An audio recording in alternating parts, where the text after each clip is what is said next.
Every time you start a new scene in layout, you are presented with one camera and one light, and the light is a distant light. And a distant light can be used for a lot of different things, but it's really a really good use for it is sunlight. And if you want your distant light to act even more like the sun, as far as placement, not really placement, because remember, no matter where you move the distant light, the light's not going to change. It's only when you rotate it.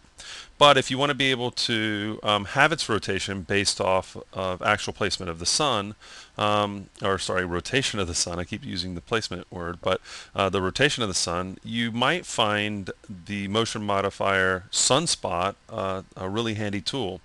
It's not limited to using it on a distant light, but it's really designed to work with the distant light. So let's go ahead and use it. So I'm going to have the light selected, M for motion options. Under Add Modifier, I'm going to choose Sunspot. Okay, you can already see the lights changed. So I'm going to double click and open up the options panel. Close this down. I'm going to zoom out. I want to know where my light went. Okay, my light, whoa, my light's way over here. And that's because the distance is set to 1 kilometer. But I don't need to do that. Remember, if we know that a distant light, it doesn't matter where you put it in XYZ, it's only HPB that changes the way it works, then you know that we can go ahead and change this distance. I'm just going to set it to 5 meters, so it puts it right back here. If you want it kind of out of the way, just increase that with the mini slider. Okay, but just know, no matter where you place it, it's going to act the same. It's only the rotation. So we know about distance now. Now you can set the time of day in seconds, minute, hour, day, month. Let's we're in January, so we'll pick January, and the year is 2008. I'm just showing off that I actually know what year it is, and we can set the time and date. Now for time lapse, if you set it to 0, the light's not going to change at all.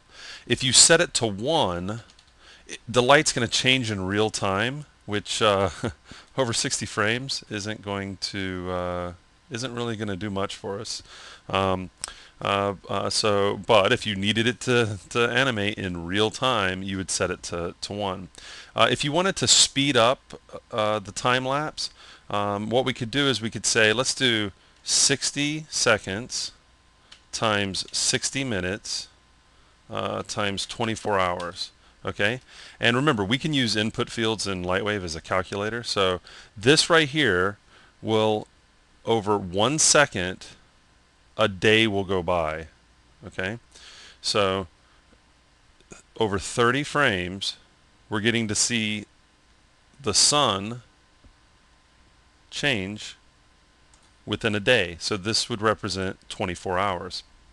Okay, so if we wanted to do a time lapse of a location, or the time lapse needs to take place in an animation, we want to adjust the sunlight, we can use the time lapse setting. You can decide, well, where longitude and latitude and the time zone, where is this taking place? And you can pick from this really long list. I mean, we could pick, let's do Prague. Or actually, let's start where it all began. Let's go to Topeka.